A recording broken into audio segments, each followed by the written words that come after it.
So I'll hear people say, if you believe it, that you can achieve it.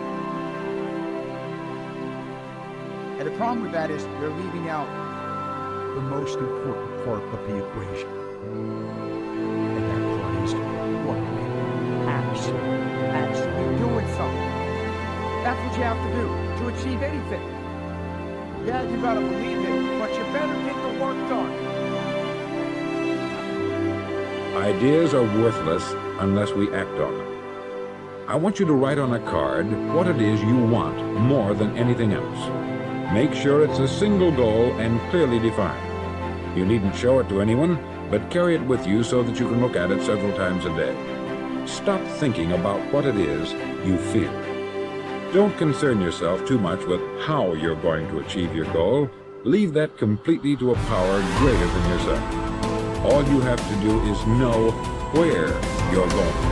The answers will come to you of their own accord. We intend to when the idea strikes. We intend to when the emotion is hot. But now if you don't translate that into action fairly soon, now the idea starts to be. And a month from now it's cold. A year from now, you can't even know. So act. Set up a discipline. The idea is strong. You're powerful. That's the kind of setup.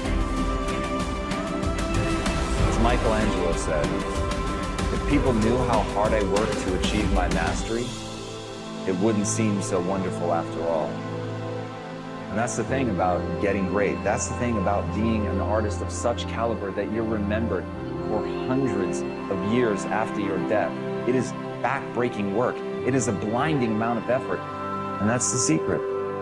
At the end of the day, if you know what you want, it's only a question of whether you're willing to pay the price to get there. So ask yourself, are you willing to pay the price? Listen to me, pound for pound, any agent in the room, pound for pound, motivational speaker, pound for pound, entrepreneur, pound for pound, athlete, pound for pound, weightlifter, pound for pound, whatever you do, I guarantee you, when you do it, nobody can do it like you do it. The problem is you don't hardly do it.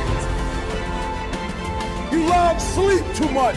You love that alcohol too much. You love that substance too much. You love that vice too much. There's something that you love more than yourself, than your dream, than your goal.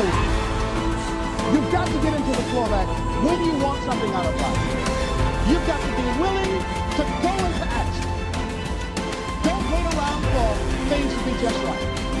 Don't wait for things to be perfect. Don't wait for the ideal situation. It will never be ideal. Do what you can, where you are with what you have. This is the day. Do what you're supposed to do. You ain't no boy no more. You don't need their approval. You're talented enough. God made you. You got everything you need. I have a very strong belief that everything that comes into your life is supposed to, and every condition of your life is part of the perfection of it, and that there's a blessing in all of it, and that there are no accidents, that it's a perfect, absolutely, totally perfect universe. Everybody that you meet for a reason. Everybody you're sitting next to, you're there for a reason. You can either take advantage of it or not. You have choices to make throughout it all. At the same moment, there's an opportunity in it, and I never look back with anything but gratitude for all that was handed to me, because I learned firsthand as a very young boy how to be self-reliant, how to take responsibility for myself, how not to blame other people for it, and to find something positive in it, and always did. So that little old lady who's driving in front of you at 20 miles an hour with the 1976 Cadillac, cream-colored, you all see her, she's everywhere. She's got blue hair, and she can hardly see over the steering wheel. And she signed an oath that she will drive aimlessly around, testing your ability to deal effectively with her.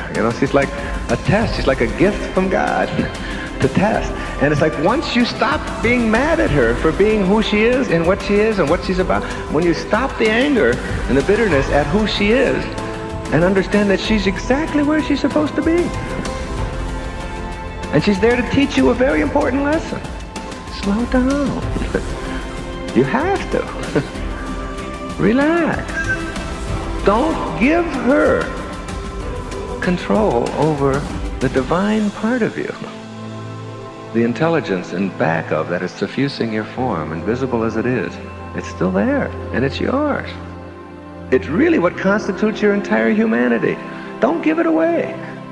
Think of yourself as connected to and a part of it all, rather than someone who is being victimized or slowed down or abused by, or here it happens again.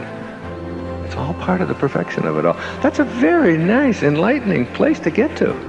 It really slows you down. And it doesn't take away your ability to make choices. It takes away your wanting the world to be as you think it should be instead of as it is. That's what defines neurotic. That's what neurotic really means. To be wanting the world to be as you are rather than as it is. And for you to process it exactly the way it is.